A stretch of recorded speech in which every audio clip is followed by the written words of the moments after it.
Hello, we enthusiasts. Today is a very special session. I can read your chats, but you can't see me. But that's okay. Like I said, it's a very special session. So keep the chats flowing, guys. Keep the chats flowing. I can read your chats. You can't see me. That's okay. Today's special session, we are going to see our very own Pandu and Champa, how they met and their love story. Yes, the love story of Pandu and Champa, and that would be our introduction for this topic, non-inertial frames of reference. So do not miss it. And today again, just like before, I have some amazing things for all of you. So let's hear our love story. Yes, let's hear a love story which is going to be in space. Come on, keep the chats flowing. Keep the chats flowing. I hope you guys can hear me loud and clear. If you guys can hear me loud and clear, say the Josh is high. Say the Josh is high. Come on, in the chats. Say that the Josh is high if you can hear me loud and clear. Can you hear me? Yo, Josh is high. Very good, very good, very good. So let's hear a story on space. So sit back, grab your popcorn, guys, grab your popcorn and pay attention. So, in a very far away place, deep somewhere inside our universe, far away from our galaxy, very, very far away, you have this mystical, magical, cute-looking creature, and we call him Pandu. And he is just moving, floating in space. And as he's floating in space, he happens to see a very pretty girl who happens to come in a very advanced spaceship. Unfortunately, this Pandu of ours, he does not have any spaceship. He's just floating. Don't ask me how is he breathing. Pandu is special, so he can breathe very easily. And heroine ki entry ho gayi hai. Heroine has entered. Pandu loves Champa. Love at first sight. Love at first sight. Pandu is not the flirtatious type. He's not like the cool dude. He does not have very amazing pickup lines. He wants to impress Champa. So he's thinking what to say to Champa. And he just says hello. Champa finds Pandu very cute. And Champa is like, hi, how are you? And Pandu has got his first reply. And Pandu is impressed, he's happy, he's excited, he's nervous. And he does not know what to say. And he's like, what's your speed? That's his pickup line. Can you believe that? What's your speed? What the hell? What's your speed? Well, Champa knows that Pandu is nervous. So she doesn't mind that question. And Champa is like, okay, I don't know exactly. And Pandu is like, well, I can see you move at 100 meters per second. Champa listens to that and she's like, okay, high five, a virtual high five. I too see you moving with the same speed of 100 meters per second. But you are moving in the opposite direction to what you see me moving. You see me moving this way, I see you move the other way, but with the same speed. Well, of course, says Pandu, Shreyas Sir was right about relative motion. Of course, Shreyas Sir was right about relative motion. For that, Remember, none of us know who is actually moving. Pandu doesn't know if he's actually moving. Champa doesn't know whether she's actually moving. Motion is always relative. That's what you have learned in relative motion. Champa is impressed. She's like, wow, so cool. That's interesting. Tell me more. Pandu is like, what's your Rashi? Pandu is like, what's your Rashi? I mean, look at the nervousness of Pandu, guys. Champa is baffled. She's like, what the hell are you asking me? So Pandu thinks again. And Pandu is like, oops, sorry, I didn't mean that. I wanted to say something better to impress her. So he's like, what's your acceleration? What's your acceleration? Champa is like, well, I don't know, but I can see you accelerate at 5 meters per second square. Oh, by the way, Rashi means horoscope. For all those people who didn't know what Rashi means, horoscope. Yeah.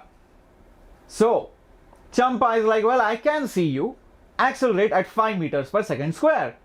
For that, Pandu is like, high five. I too can see you accelerate at 5 meters per second square, but the opposite way, just like you did for the velocity. Of course, Pandu sees Champa accelerate at 5 meters per second square. Champa also sees Pandu accelerate at 5 meters per second square, but in the opposite way. What a nice high five. So then Champa is like, so even acceleration is relative? There is no way of knowing who is accelerating? Just like motion is relative, is acceleration also relative? So for that, Pandu is like, well, let me think. He starts scratching his tiny little head and he starts recollecting the lectures of Shreyas Sir, especially the Newton's laws. Of course, he has attended all the lectures at JEE Enthuse and maybe even at the Vedantu classes, and then suddenly he gets enlightened, and meanwhile she's like, okay, keep thinking, and suddenly Pandu comes up with a question for Champa and he asks, is there any net force for you? Is there any net force on you?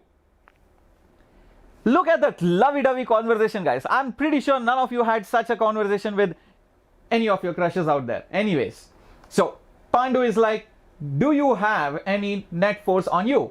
So for that, Champa is like, oh yeah, I guess, because there is some thrust created by the engines of my spacecraft, and that thrust is pushing me and everything inside this spaceship forward. So yes, I have a force, an unbalanced force on me. For that, Pandu is like, aha. And now Champa has asked the same question to Pandu. She's like, what about you? Are you also experiencing any net force? Pandu is like, well, I'm just floating. I'm not magnetic. Maybe I'm magnetic for you, but not that magnetic. As in, I don't get attracted by those real magnets. I'm just floating in space. I don't have any boosters. Nothing.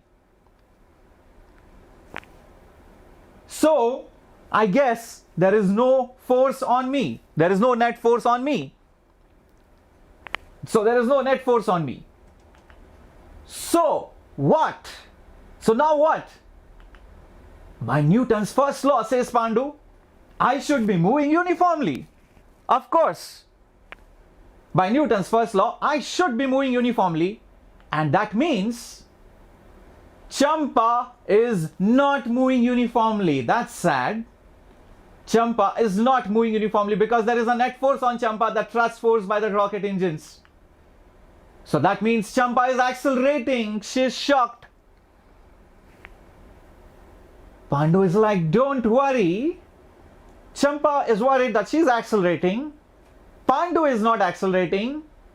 Pandu is like, I don't mean to be rude, but I guess that's the reality. I am not accelerating, you are accelerating. They have arrived at a conclusion now. So does that mean that the acceleration is absolute, unlike relative motion? What a shocking discovery! Velocity and displacement are relative, but you can have absolute acceleration. And how do you decide that? Well, Pandu says, looks like it. Let's get this straight. Let's clear these things up. A body which actually accelerates will have unbalanced force. Remember that. A body which has actual acceleration will experience unbalanced force, just like Champa. And a body with no net force is actually not accelerating, just like Pandu. And Pandu says bingo. So now that we know that there is absolute acceleration and we can figure it out by just checking whether there is net force or not, let's accelerate together. That's what Pandu says to Champa. Champa is like, hop in, sure, why not? Why not? And they both go to their own dreamland far away, and that's how their love story starts. What an intro, guys! Did you guys enjoy this love story? This is Shreyas, by the way, your master teacher for physics, going live at the Bangalore studios at Vedantu. How was it? How was it? How was it? Yeah, they're gone for honeymoon. I don't know. This is gone, at least for now. Amazing, amazing. Come on, hit that chat box. Hit that chat box. Yo, yo, yo, yo. Very good, very good, very good, very good. Mind blowing. Amazing, amazing, amazing. That's so cool to read all your chats. Keep it coming, guys. We have reached 6,000 subscribers and we are going very strong. So all those new time users, do not forget to subscribe. And all those JEE enthusiasts, do not forget to like. Because if you do not like, the way the YouTube algorithm works is that it will not recommend you the videos from the channel of JEE Enthuse. So do not forget to subscribe and like, or else you'll be missing out on all the amazing stuff just like today. Alright? And please do not forget to share this story with all your fellow mates, your teachers, your cousins, your relatives, anyone. Please share it. So, welcome aboard, welcome aboard, welcome aboard. I can see so many hearts, so many smiles, so many laughs. Yes, Pandu is really quick. Okay, thank you, Gopal, Kashyap, Barney, Sudurti, Krito, Dhadak, Barani, Saurav, Chinmay, Sonu, Naomi, Science Priya, Abhishek, Quantum, Faizan. Thank you, everyone.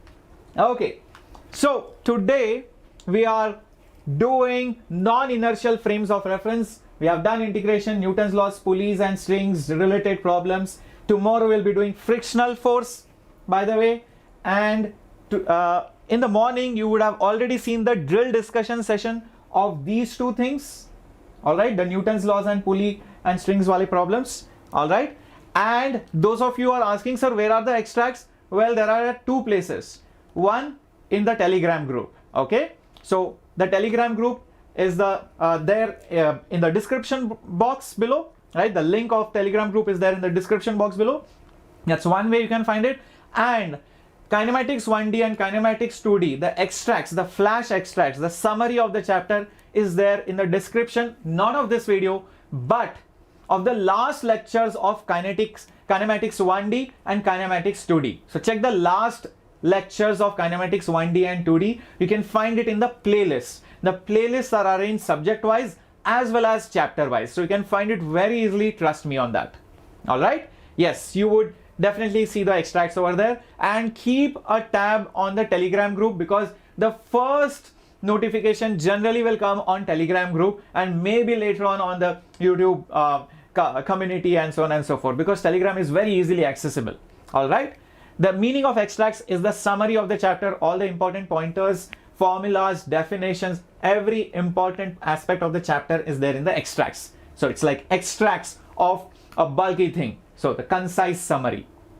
Okay, I hope Akhil that clears your doubt. And all those people who are asking, sir, how to join into Vedantu Pro subscription, because a lot of you want those micro courses, those long-term batches, the tests, the assignments, because you want those more problems, the crash courses, you want personal teachers, you want obviously teachers like me and so many other teachers who can teach in English as well as Hindi, depending on your preference of language, because a lot of coaching institutes do not give you that choice. And also you want to cover special examinations like KVPY, Olympiads, you name it, and you want to do that. So guys, this pro subscription course is for you. So if you are a dropper, if you're going to give the exam next year, then you can get the 1 month subscription after discount, 20% discount for 240 rupees per day, and you can buy it for 6 months as well for just 227 rupees per day. So that's a big difference. Trust me when you multiply it by 6 months. All right, I hope you are clear on that. That's for droppers, 227 rupees per day if you take 6 months, and 240 if you take it for 1 month. You can try it out for 1 month, guys. There's no harm. If you don't like, no problem. But if you like it, I'm pretty sure you're going to continue that. And for the 2021 12th standard students, yes, there are batches running for the 12th standard students as well. 1 month course costs you 200 rupees per day, and the 6 month course will cost you 173. That's quite cheap. 173 is nothing, guys. I mean, come on. It's more than, I mean, you eat more than this for sure. Okay, so 173 rupees per day, that's hardly anything. And the 11th standard students who are going to give the exam in 2022, well, 1 month course costs you 133 rupees per day, and the 6 month course costs you 107 rupees per day. And for 1 year, that's just below 100 rupees per day. That's nothing here. It's nothing. All right. So go ahead and use this coupon code SHHPRO. Right. So these are my initials, SHH and PRO. The link is also there in the description box below. You will get 20% off. The usual percentage off that you get is around 5 to 10%, but we are running a special sale because of Dasra, Navratri, Diwali and all that festive season. So 20% off on every course that you take using this coupon code. The link is in the description box. Do not forget to check that out and recommend it to your friends if you're already subscribed to our Vedantu platform. All right, great. So let's begin our session. We are going to continue our session from where we left. All right, so we saw that velocity is relative, but acceleration can be absolute as well. And the way to check if something has absolute acceleration or not is by checking if there is an unbalanced force on it or no. If the forces are balanced from every side, net force is 0, then the acceleration is also 0. Understand that. But if the net force is not 0, then there is an unbalance, and hence it would be actually accelerating. So there are frames of reference which are actually accelerating, and there are frames of reference which are not accelerating. So there are two kinds of frames, remember that. So what is a frame which is accelerated called? So those frames are called as non-inertial frames. Example, you are in a train or in a moving car and the car is accelerating or the train is braking. Both these frames are called as non-inertial frames of reference because they are actually accelerating. And how do I know they're actually accelerating? Because I know there is some kind of a force. For example, when you're braking, the friction, which is that unbalance, which is causing that braking motion, and that's why I'm saying that the train is a non-inertial frame of reference. All right, I hope this is clear. Yes, very good. Guys, you guys are taking notes, and I know many of you are taking notes. So all the newcomers out here, do not forget to keep taking notes. All right, that's a very important thing you do while listening to me in the class. Treat it like a regular class. Yes, have fun in the chat box, no doubt, but also keep making notes. That will help you, and also solve the problems which are solved on the board. Yes, we're going to slowly scale up the problems from low to high. Okay, and the drill questions are going to be even tougher. Let me assure you on that. So there are two kinds of frames of reference, guys. One is non-inertial frame. Now, for a non-inertial frame, basically it is accelerating. So acceleration is not zero. For inertial frame of reference, acceleration is zero. If acceleration is not zero for a non-inertial frame, then understand the net force acting on it is not zero. That means there is some unbalance which is acting on it. But if the frame is inertial, then the net force acting on it is zero or approximately zero. Even if it is approximately zero, then also we take it almost to be inertial. We give it that benefit of doubt. Okay, and here basically the forces are balanced in nature. So what are some typical examples of inertial and non-inertial frame? A typical example will be Earth, but Earth is, understand, approximately inertial, right? There is force acting on the Earth because of the sun, other stars, other planets, but that force is very small compared to the mass of the Earth. So even if the force is huge, understand the mass of the Earth is so large that Earth will hardly have any kind of acceleration. So we approximately take Earth to have negligible or almost zero acceleration. So Earth, ground frame, etc. are all inertial frames of reference. What are examples of non-inertial frames of reference? A lift accelerating up or down, or another example, a car accelerating or braking. All these are examples of non-inertial frames of reference. Is that clear, guys? Is that clear, everyone? Let me know in the chat box. Wait a minute, Prisha, we are going to come to that. Sabar rakho, everybody has some patience. Everything can't be taught in 1 second, okay? So we are going to slowly build it up. Earth has velocity. Velocity does not mean acceleration. When velocity changes, that is called as that is said to have acceleration. So Earth has velocity, but the rate at which the velocity changes is very small. Aram se it slowly changes the velocity. So that's why the acceleration of Earth is approximately zero. Okay, I hope that answers your doubt, Achyut. Okay, very good. Chalo, let's go ahead now. Let's go ahead. Okay, now let's try and apply Newton's laws from non-inertial and inertial frame, and let's see what happens. I want you to see this because not many people do this in the classes. I know many people don't do this, so that's why it's very important for you to understand. Doesn't matter whether you're a dropper, 11th, 12th, 9th, 10th student, you need to know this. So imagine there is a block on a smooth surface of a train, and you have two pandus, one pandu on the ground, one pandu in the train. These are both observers. So our pandus are massless, yeah, odorless, all right. Anyways, just kidding, guys. So these are massless, and basically they are just frames of reference. They are just observers out there. This train will move, and let's see what happens to the block. I want you to think, if the floor is smooth, it's not rough. Don't you see that if the train moves, the block will just stay there? The block will just stay there. The train will move beneath it, something like this. Look at that. As the train moves, the block just stays there. Look at that.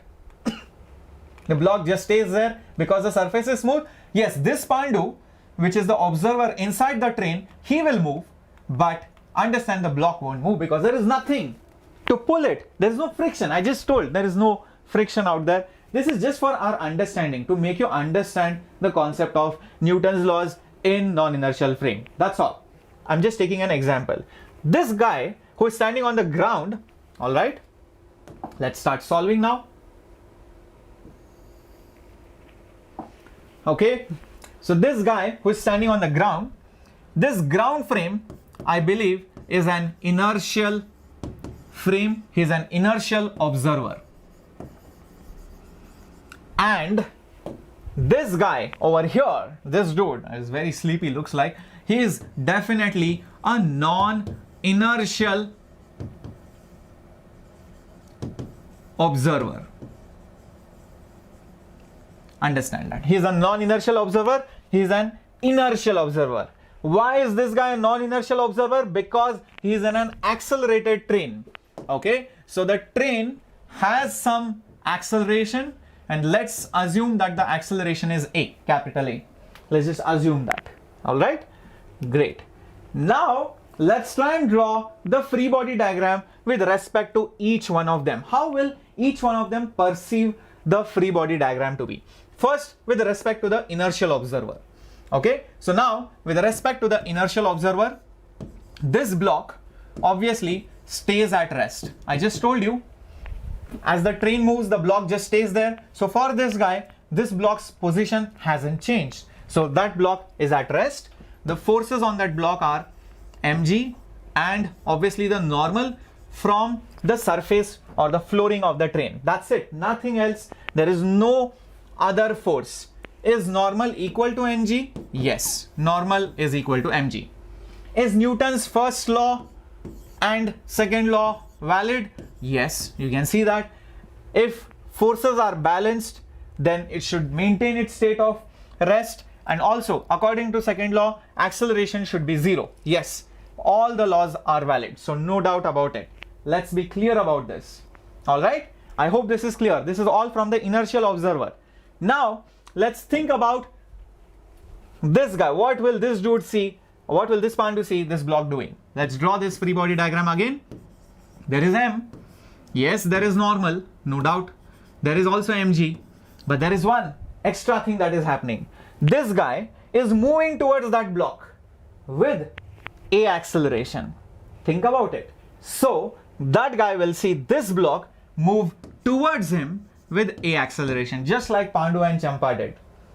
So this guy moves with the train with a acceleration. So for this observer, the block moves towards him with a acceleration. Now in the y direction, there is no problem. N is mg, that's okay. But let's not worry about y because nothing is happening in y. Think about x. Which force is responsible for acceleration? There is nothing. He will be wondering, oh, why is that block moving magically towards me? Well, he doesn't realize that actually he is the one who is moving towards the block. It's not that the block is coming towards him. He is moving towards the block because the train is pushing him. He's illiterate maybe. Maybe he does not know physics so well. All right. So he will be wondering, why is this mass having acceleration when on the LHS you do not have any force? So remember, if there is no force, should the body accelerate? No.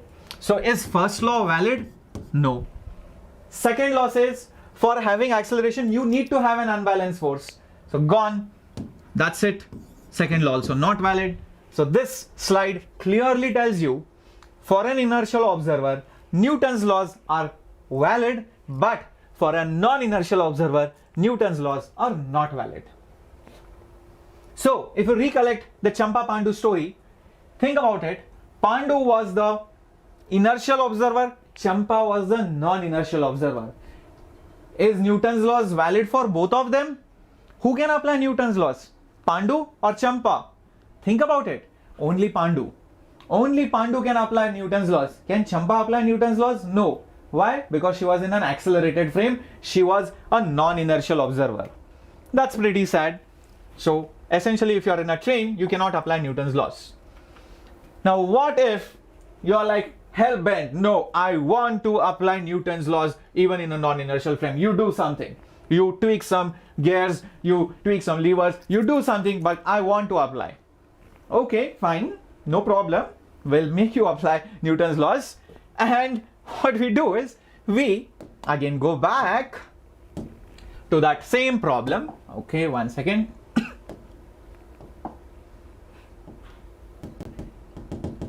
Okay, we go back to the same problem. For this observer who is non-inertial, let's think what are the forces. Well, one is the normal, second mg. Let's not worry too much about the y direction forces.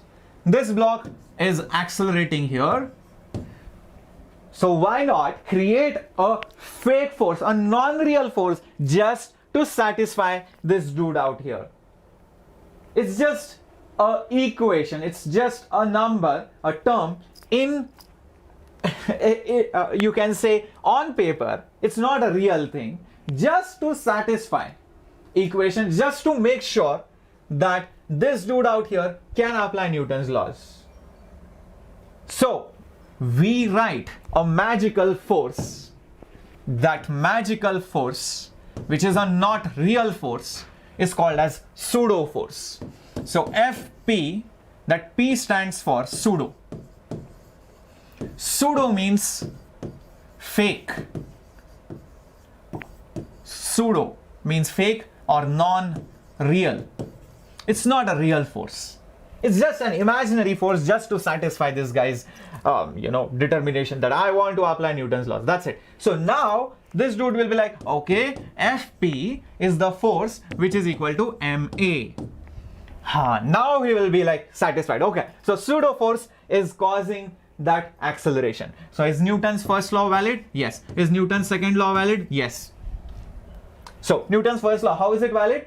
Because there is net force, so hence it is not moving uniformly. Valid. And that acceleration is given by F is equal to ma. Valid. That's how it is. So pseudo force should be used in a non-inertial frame. Without that, you cannot use Newton's laws. Keep this in mind. All right. Now, obviously you will be thinking, sir, what is the magnitude of the pseudo force? Well, this is the magnitude. What is the magnitude? Mass of the body, not of the Pandu. Pandu has no role to play. Okay. Who are you saying? The mass, not the Pandu. Pandu is the observer. Mass of the block into acceleration. But whose acceleration? It's always the Pandu's acceleration. Always remember that. Matlab the observer's acceleration. So that's the value of the pseudo force. And the direction is always opposite. Yes, the direction is always opposite to the observer's acceleration. Where is the observer accelerating? Left side.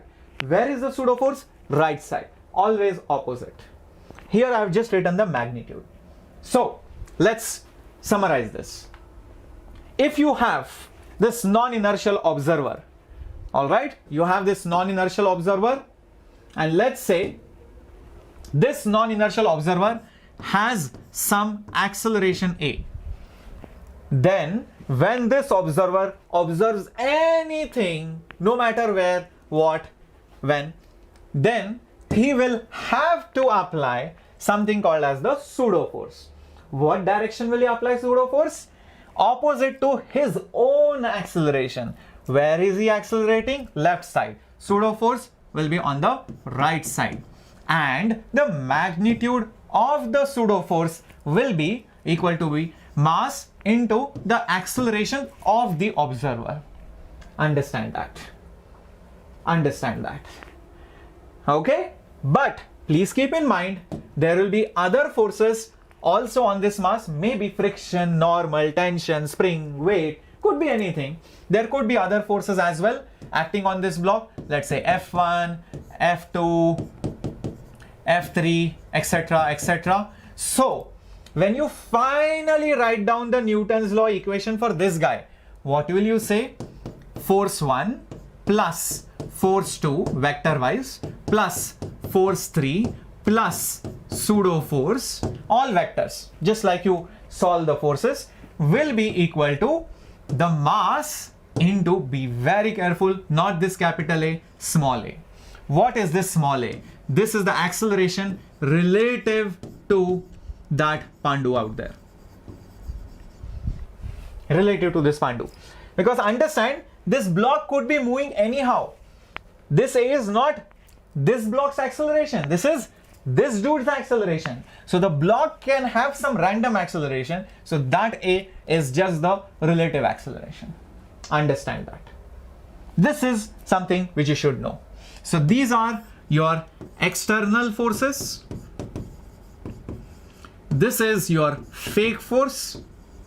And this is your effect or your acceleration relative to that frame. I hope this is clear. I hope this is clear. Amazing. Okay, so uncharted, all I said was pseudo force is a fake force, magnitude is mass into acceleration. Whose mass? Body's mass. Whose acceleration? Pandu or that non-inertial observer's acceleration. Always choose the direction opposite to where I am sitting. I am seeing this body, I am moving like this, so pseudo force will be this way. Now, relative to me, this body can be moving anywhere. It can have some relative acceleration. So that is nothing but Newton's laws, just normal Newton's laws. Net force is mass into acceleration. So I'm just seeing that body move. So it has some acceleration. So net force is mass into acceleration. That's all. All right. Okay, great. Chalo. Let's start solving problems. Then you will start understanding how to apply it. Okay, one thing I forgot to mention. Shimon Sir's class was cancelled, guys, because Shimon Sir's studio is being set up. In fact, studio is being set up even in my house from the past 3 days. And luckily I'm in Bangalore, so I can come to the office and I can conduct all the classes. But Shimon Sir and I think Wazim Sir also briefly could not take the class only because of the studio being set up. It's taking some time, and there are some connectivity issues, those wiring issues, cabling issues are there. So that's why. So he has promised that he will come from Monday once the studio is set up. Okay, great. Deepak, A is observer's acceleration. Small a is the acceleration of that body relative to the observer. Let's say you are in a train. Okay, so the train's acceleration is capital A. But in the train, you might see some honeybee moving somewhere, or some bird flying, or some mosquito moving. So that small a is that acceleration with respect to that train. Understand that. Okay, Deepak, I hope that's clear. You will understand it better when we take some questions. Okay, so now imagine this is a standard problem, but I want to do this. So a string is attached to the ceiling of a train or a truck, and it's accelerating with A, and it makes some angle theta. What is that angle theta? That's the question. So let's try and figure it out. Okay. Now everybody would have experienced this. Okay, when you suddenly accelerate, you get a force, or you feel that there is a force behind. Actually speaking, there is no force behind. You want to maintain your state of rest. It's the vehicle's mistake that it moved ahead, and you, relative to the vehicle, moved behind. To explain this, you can use the concept of pseudo force. Oh yes, there was a pseudo force behind because the truck or the train accelerated in the front. That's why you got pushed behind. But actually speaking, there is no force acting on you. You just maintained your state. Similarly, while braking, when truck is going or the bus is going here, suddenly they brake. The acceleration is not front, the acceleration is behind. Acceleration is behind. So the pseudo force on you will be in the front direction. So that's why when suddenly the bus brakes, you move front because there is a pseudo force acting on you. Understand? That's explanation why pseudo force, but strictly speaking, there is no force acting on you. Understand? It's just inertia. So let's draw the free body diagram and things will be very, very clear. So on this block, on this bob or this point mass, okay, so this is angle theta and this is at equilibrium. And if it is at equilibrium, what does it mean? It is at rest. But where are you seeing it at rest? From the ground? No. Inside the truck. If you sit inside the truck, then look at the bob. You and the truck both are moving at the same velocity and acceleration. So you see the bob at rest. It's just like from this roof, I have a bob hanging over here and I see it at rest. And I don't realize that, okay, actually both of us are accelerating. That's what is happening for an observer inside the truck. So our observer is inside the truck. Remember that. Okay. So is this observer inertial or non-inertial? Obviously non-inertial observer. So if it's a non-inertial observer, then isn't it obvious that there must be a pseudo force? So where is the pseudo force? Opposite to the acceleration. So there must be a pseudo force this way. And what should be the magnitude of the pseudo force? It should be the mass of the bob, which is m, into acceleration of the frame or the observer. What is the frame or the Pandu's acceleration? It's small a, so it should be just m into a. That's the pseudo force. Next, the other forces will act as usual, like mg and obviously tension. That's it. And you can think if this is theta, even this is theta. Now it's simple to solve. That's it. The net force is 0 because the acceleration, this A and this A don't confuse, by the way. This A is the acceleration relative to the truck. Okay? Don't confuse this A and that A. Okay, so what should happen? Obviously, in the y direction, think about it. In the y direction, T cos theta minus mg should be 0. Therefore, T cos theta should be mg. And in the x direction, think about it, T is sine theta. Whichever is closer is cos, whichever is far from theta is sine. That's how I have told you. T sine theta minus this pseudo force is equal to 0. There is no acceleration. So therefore, T sine theta is equal to Fp, which is nothing but ma. Now, you can take this equation and you can take this equation and divide both of them. So what will you get? T sine theta by T cos theta will become sine theta by cos theta will become ma by mg, right? Ma by mg. Tt has gone, it will cancel out. So you will get tan theta is equal to a by g, and if you want, you can write it as tan inverse of a by g. So that's the angle which it makes. Simran, that a is different. Please understand. This is at acceleration. If you want, I will write it this way. This is at acceleration relative to frame is 0. So that will come here. Understand that. Strictly speaking, that would have come here. M into 0. M into 0. This 0 is this 0. Yeah, I hope this is clear now. This is the proper way of explaining this problem. Okay, shall we go ahead? Is this clear? By the way, just noting down the angle, an observer inside can figure out what is the acceleration of the truck. Yeah, if he measures tan theta, use a calculator, calculate tan theta, you know the value of A. That's it. And if it goes front, you know, okay, you are braking. That's all. Okay, chalo, let's go to the next question. Let's use for solving some lift problems. Yes, now lift problems are going to be made very easy after this. So let's say there is a Pandu of mass m in a lift which is going up with acceleration A. Let's start solving this problem. Okay, one sec. Okay, now my frame of reference, please keep in mind, is the lift, and the lift is non-inertial, and the lift, guys, is accelerating upwards with acceleration A.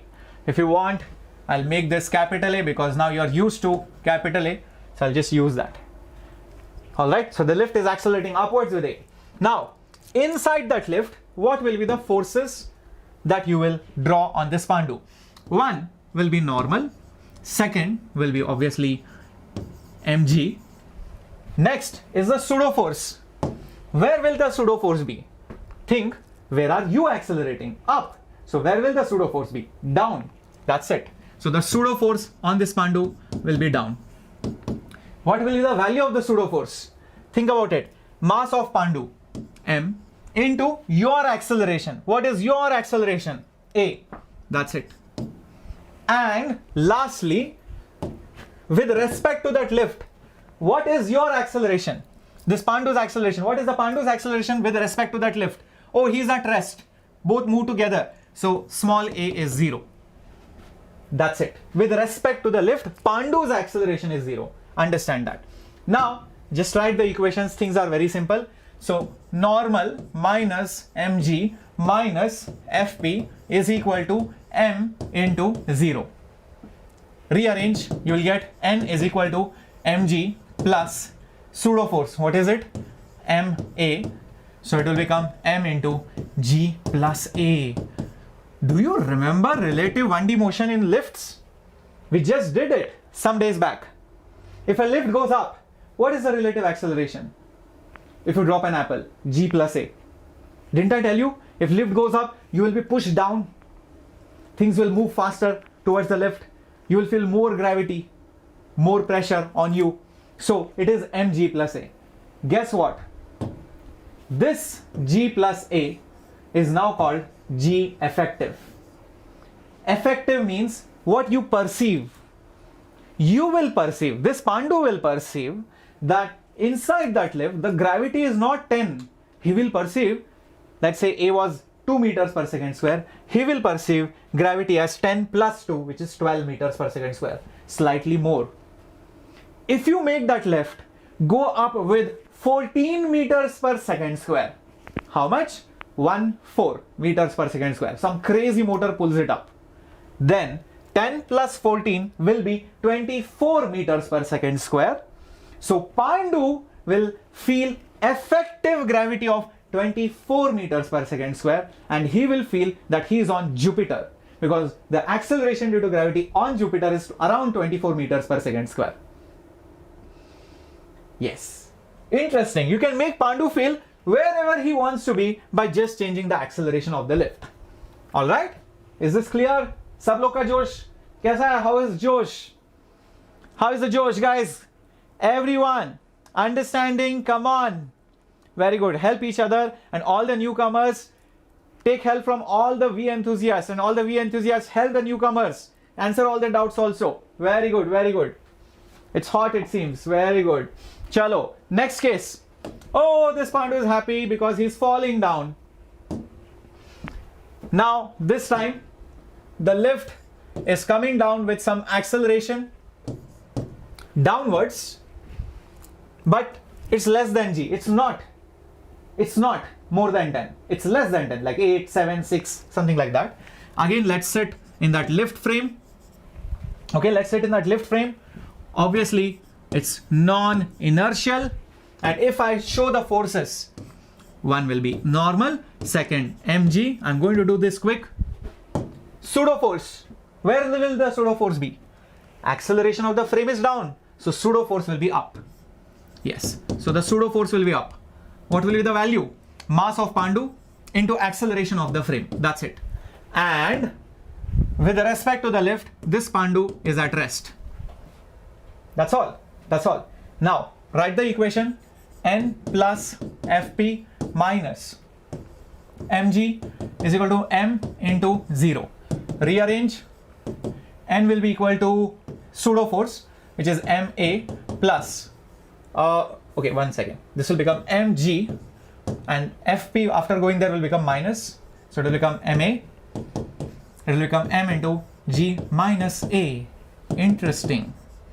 Now this is the effective gravity, perceived gravity inside the lift. He feels lighter. You can make him feel as if he's on moon by choosing a suitable value of a, because the acceleration on moon is 1/6. So make this a as 5g by 6. The remainder will be just g by 6. So Pandu will feel that he's on moon and he will jump like Neil Armstrong.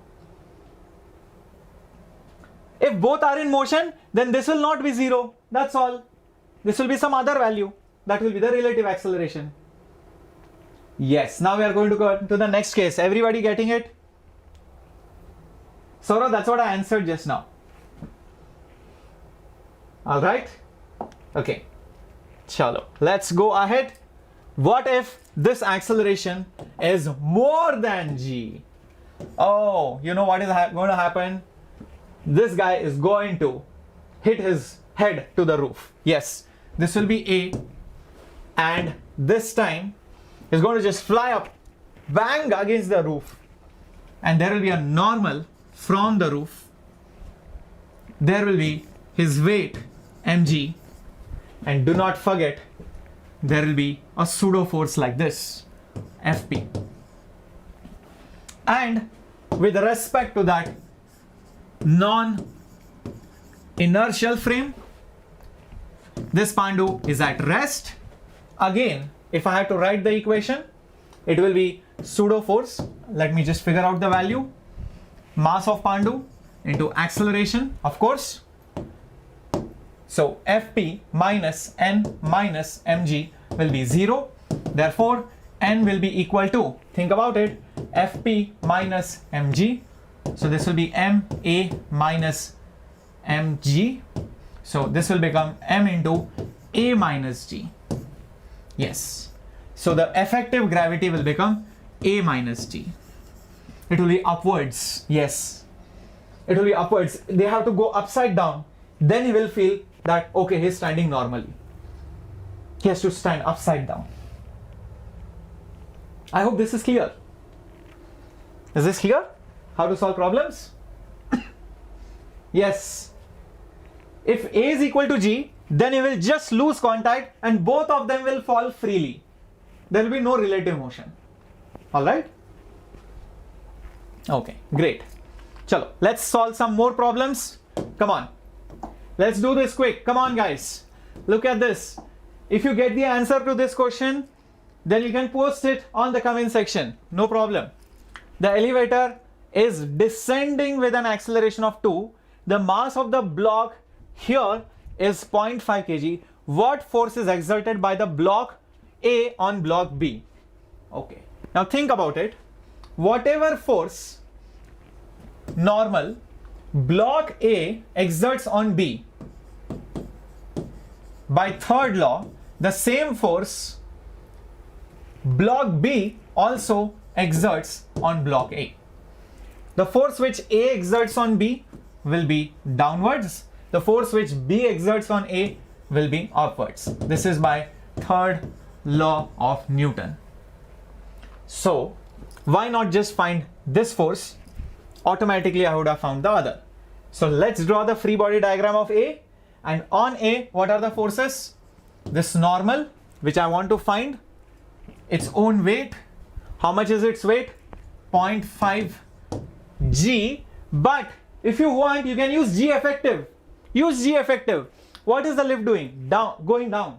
So if it's going down, the acceleration, since it is less than 10, I can take the value of G as, think about it, instead of 10, take it as 10 minus 2. Yes, take it as 10 minus 2 because the lift is going down. It will feel a little bit lighter. Yes, 8 meters per second square. That's it. Now, since you have already accounted for that, do not take in pseudo force. It's already accounted for. Okay, and that's it.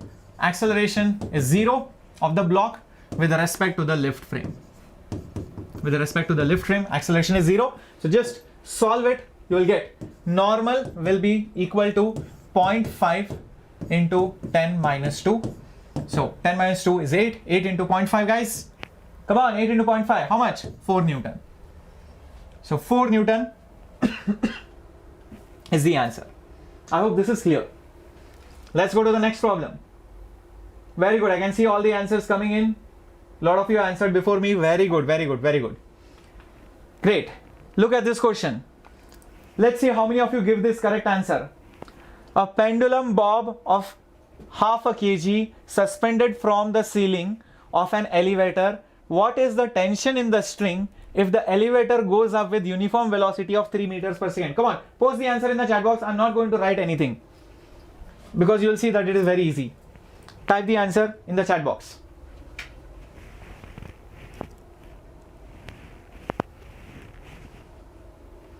What is the answer? Come on, Ankit. Come on, try. What is the answer?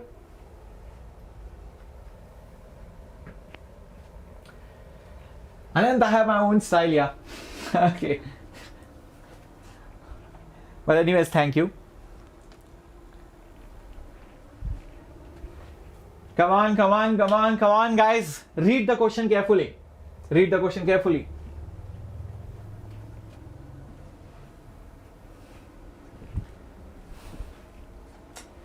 Guys, it's so simple.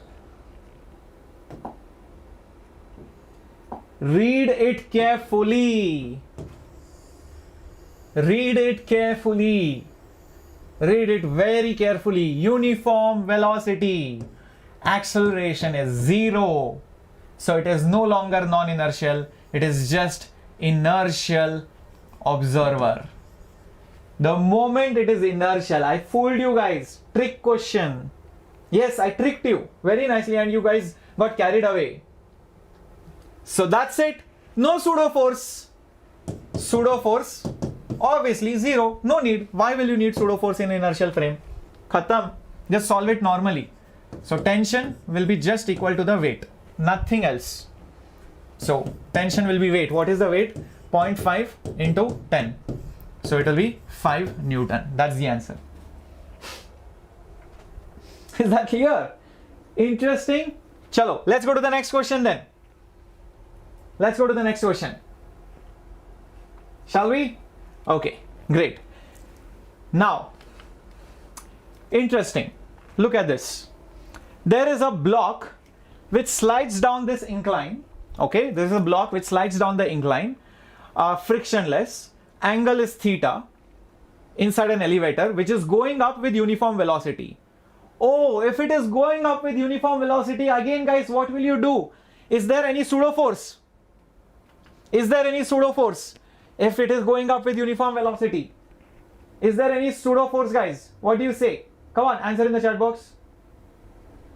Uniform velocity. Again, fooling you. Yes, no pseudo force. So, isn't this situation just like the situation on ground, where you just have a block and that block accelerates with g sine theta? That's it. It accelerates with g sine theta. Pseudo force is 0. So the reason why this is happening is because of this word, uniform velocity. So that means it is inertial. So again, that's it. If it is g sine theta, it's going to be very simple. You just have to use S is ut plus half a t square. So S is L, L is ut plus half into g sine theta into t square. That's it. That's it. That's it. So that's how you find the time taken to move down the incline. I hope this is clear. Shall I go ahead? Shall we go to a more tricky problem now? I hope you are getting the hang of it, that you should read the question very carefully in the examination. So let's go to the next question now. Now, okay, so that was done. Now this is one question which a lot of you asked. I have two amazing questions for you. One of them is this. What is the force required on this wedge so that the block over here remains at rest with respect to the wedge?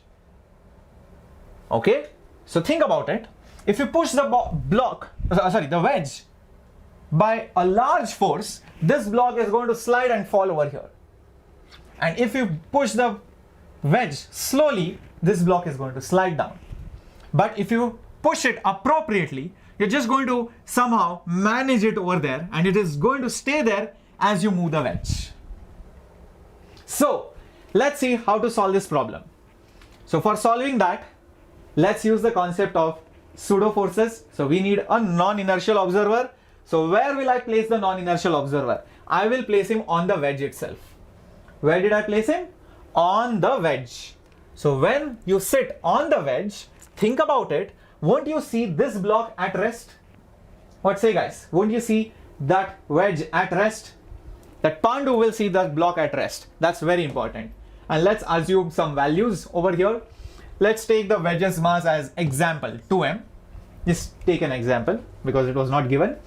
And this Pandu observer, well, of course, his non-inertial observer. So there must be pseudo force. Do not forget that. So where is Pandu accelerating? Think about it. Where is Pandu accelerating? He is accelerating with the wedge. So he must be accelerating forward.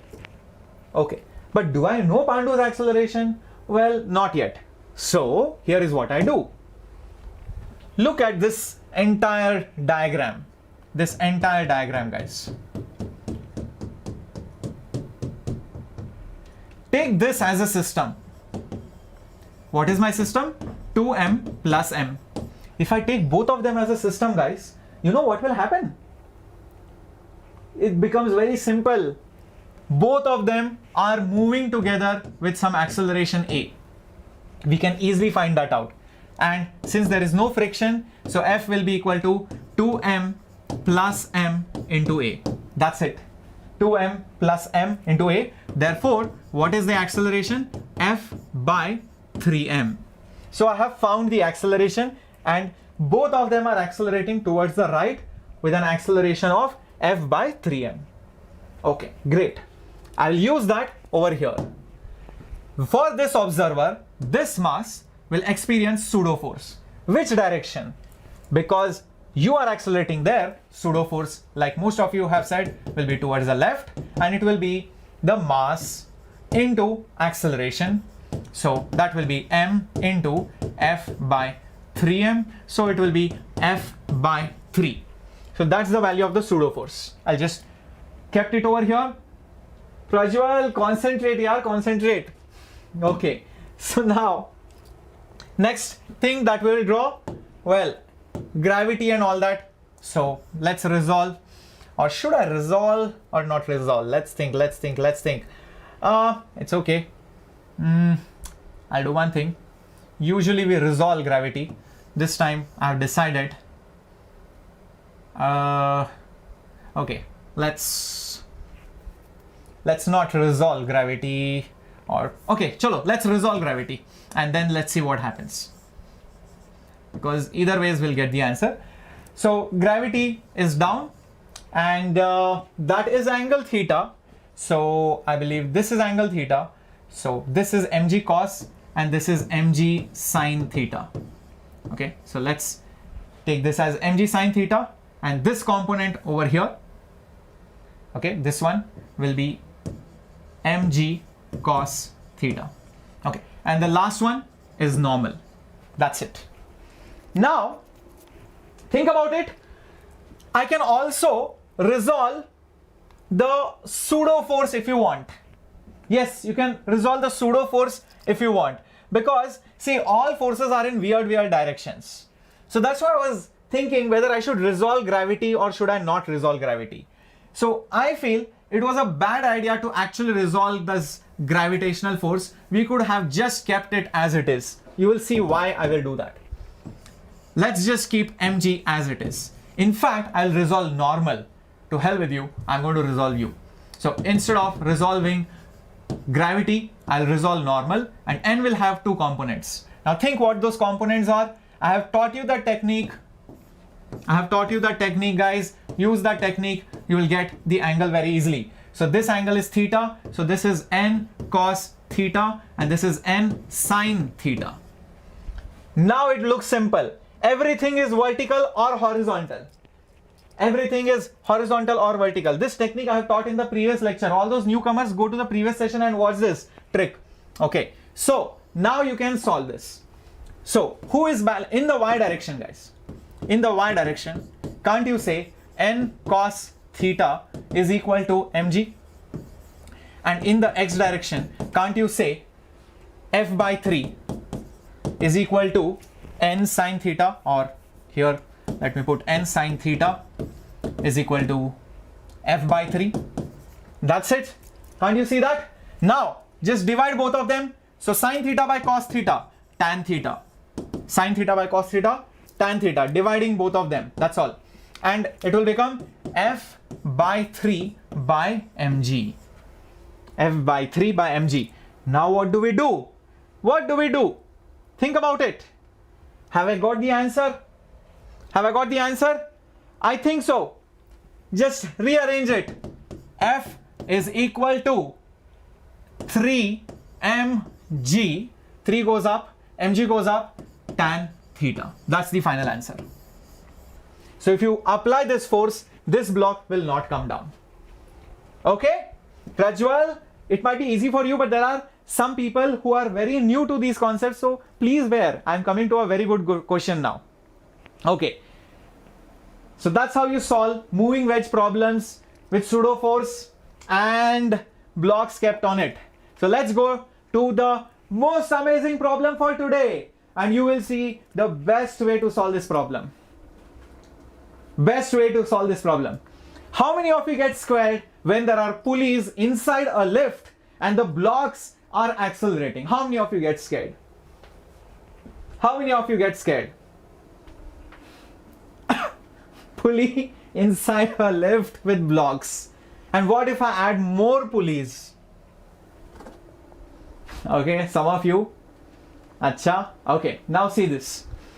There is a lift accelerating up and the blocks are given 4m and m. and the question is find the acceleration of the blocks when you are inside the lift. Here is the thing. What did I just tell you some time back? The moment you see a lift, convert it into an equivalent problem. There is something called as G effective. Inside the lift, you perceive the gravity differently. If the lift is going up, you are pushed down, you feel the gravity is more. If the lift is going down, you perceive the gravity to be less because you are popped out in the air. So, is the lift going up or down? Well, the lift is ascending, that means it's going up. So, you are going to perceive more gravity. So, why not convert this into a situation which is on Earth? So, this is on Earth where one second. This is on or some other planet where the effective gravity is no longer G, but it is 10 plus 2. Why 10 plus 2? Because the lift is going up. So it is basically 12 meters per second square. That's the G effective value. Now, that's it. Haven't I told you how to solve these problems? Normal pulley problems, my technique, opening up method. Yes, if you have forgotten it, go back to the previous session. Open it up. Now this looks very simple, guys. This looks very simple. That's it. Now solve this orally only, you can solve this. So on this guy, the force will be 4m. Instead of G, you will have it as 12. Why 12? Because this is G effective. And on this m, you will have a force of m into 12. Why this 12? Again, this is G effective. So if you take this entire thing as a system, you can clearly see it accelerates. And what is the acceleration going to be? Bigger force. How much is the bigger force? 4m12 minus smaller force m into 12 divided by total mass 4m plus m. So what will it be? Come on guys, do this. So easy. Yeah, useless pulley again. What is the answer? Come on, I'm waiting. I want to see whether you guys are attentive or not. Come on, come on, come on, come on. What is the answer finally?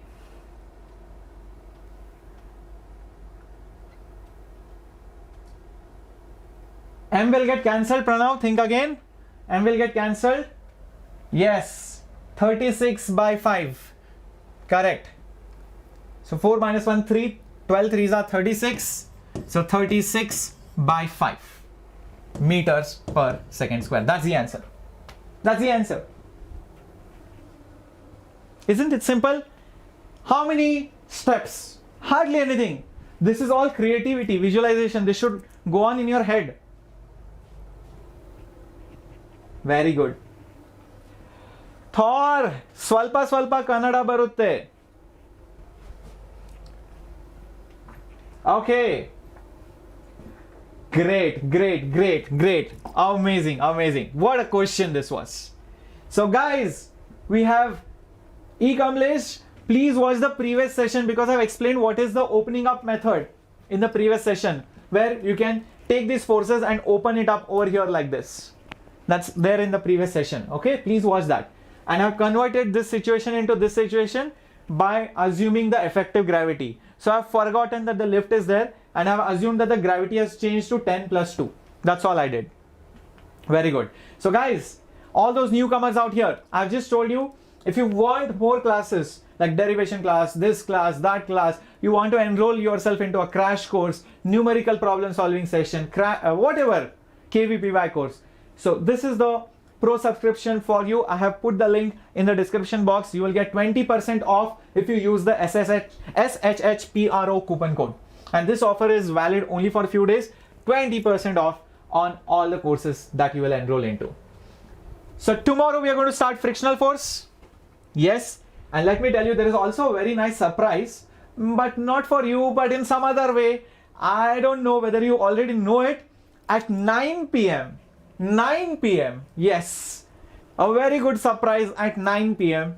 But I don't know. Maybe you should just follow me on Instagram, Shreyas _Vedantu. You'll get to know what that surprise is. All right. Thank you guys, everyone. Thank you guys, and everyone, please do not forget to join the Telegram group, or else you'll miss all the notifications. Well, not today, tomorrow, Abhishek, on Saturday 9 p.m. Thank you, Gopal. Thank you, Revan. Thank you, Prija. Thank you, Krito. Krito, it's tomorrow. Okay. Bye bye, guys. Do not forget to like, subscribe, and share. Okay? Do not forget to do that. Bye bye. Take care. I hope you have enjoyed my story, and also you have enjoyed learning all the concepts out here today. Bye bye. Keep following, keep learning. See you again tomorrow. Bye bye at 7 p.m. Bye bye.